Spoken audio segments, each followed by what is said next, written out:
We're off to a rocket start.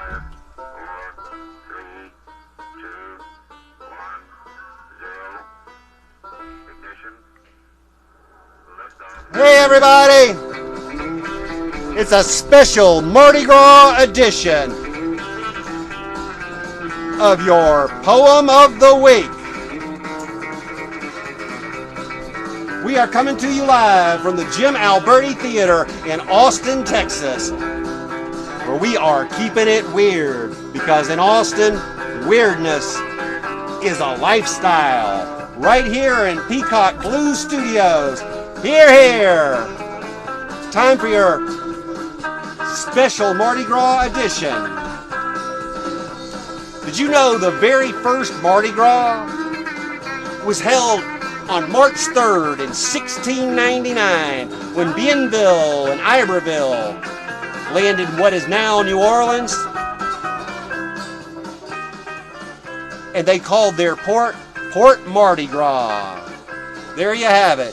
Where are you guys at? Where are you at, everybody? We have anybody in the audience from New Orleans? You know, I lived in New Orleans for a decade, so I can't say I'm from there, but it was a big influence on my life. I love that city. If you can afford to support me or this broadcast, you can do so through Venmo, PayPal, or Patreon. Patreon, the Bald is the Chris Chandler Show. Venmo is the Chris Chandler Show, and PayPal is Bald Chandler.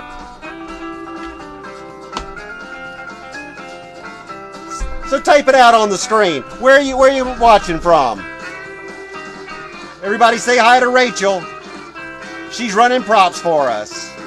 Hi, everybody. We have been listening to Pete Weiss and the Weisternauts. Y'all doing okay? You ready for Lent? Gonna get it out of your system today?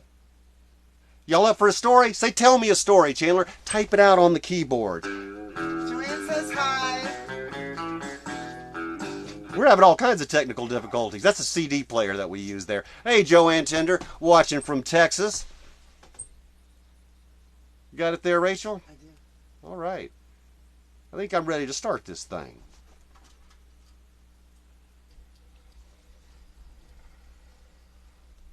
Bring that a scotch downstage if you could. There you go. I am in love. That ain't gonna work. Oh well. I am in love with a drunk. Oh sure, she functions like most alcoholics do, but isn't every drunk on some level a functional alcoholic? I mean, one man's dysfunctional is another man's high achiever. Depends on your expectations, I suppose. But I don't think she's ever had very many of those. It's both her beauty and her blemish. 'Cause you see, she is easy. She is big easy. She's got one of them jobs where people don't care too much if you show up tipsy. Odds are they're tipsy too. They give you extra sick days and don't care too much if you call in all raspy-throated saying, I got the flu, which really means I'm hungover. It'd be one thing if she were to want to go through this life as a dull flame, having her greatest achievement be to take your order from behind the counter at a Popeyes in Metairie, dying at an early age of cirrhosis. But she is not that. In her day, she inspired millions. People still write songs about what great parties she throws. In fact, she's throwing one right now. They write songs about what a bodacious cook she is. But most of all, how good she looks at 4 a.m, wearing nothing but voodoo and fall. She does throw a great party though, don't you think? She gets all dressed up. She wears a mask. And let me tell you, in the right light, she is exquisite. She'll get you drunk. She'll take you home and take advantage of you. But when you see her the next morning without the mask, makeup kissed away, beads lying in the gutter being eaten by the rats, she is still beautiful, but somehow sad. You might remember a few years back, things got really rough for her. Had to have an intervention. Had to call in the cops. A lot of cops. And while she was lying there at her most vulnerable, there ain't no way to soft pedal this. She was raped and left for dead on the side of the river. And there are people in this country that say she had it coming. She was asking for it. Oh, sure, some people sent her some money. In fact, some people came from all over the world to sit by her side for a time. But now, things are as bad as they ever were, and ain't nobody ever gonna give her another dime. Not that I blame her. I mean, she squandered most of what she was given, and what she didn't squander, she was swindled out of. Because she has always been so giving for someone with such a propensity for trouble. And now she's living in a really rough neighborhood again. Where else could she afford to live? And the worst of the worst show up on her doorsteps. She's seen her best friends murdered, pistol whippings, and worse. And now, even as hardened a streetwalker as she is, even she is shell-shocked. And I'm afraid that she has, the sweetest lady in the world, has done turned mean. She's hard. She carries a gun. She has a habit. And I'm afraid that she's crawled back inside that bottle. And even though the cork has been removed, she ain't coming out.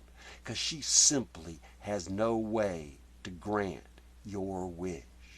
And I'm afraid that she's gonna be singing, staying inside that bottle for a long time, singing, "Do you know what it means to miss New Orleans? But still, I am in love with a drunk." This has been your Poem of the Week. Thank you so much for gathering around. Stick around for your Moment of Spin.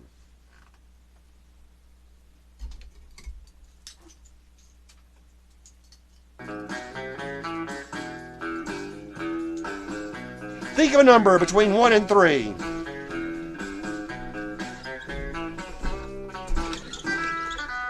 While you're thinking of that number, I want to tell you that poem was from So Where You Headed? Thomas asks, is that a Zulu coconut? I got a gold one 40 years ago. You got a gold coconut? No way. Wow, thought I was doing good to get the black one. Yep, well, that was a gold coconut, and it still is.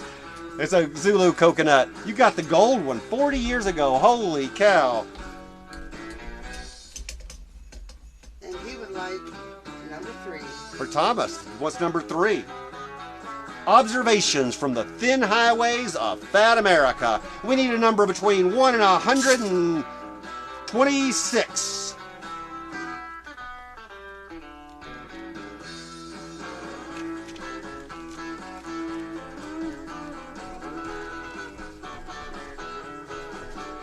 $77. 77 coming up. Double lucky 7.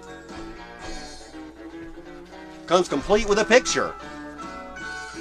Today, I'm not making this up, the brightest star in the sky is the Nortel satellite.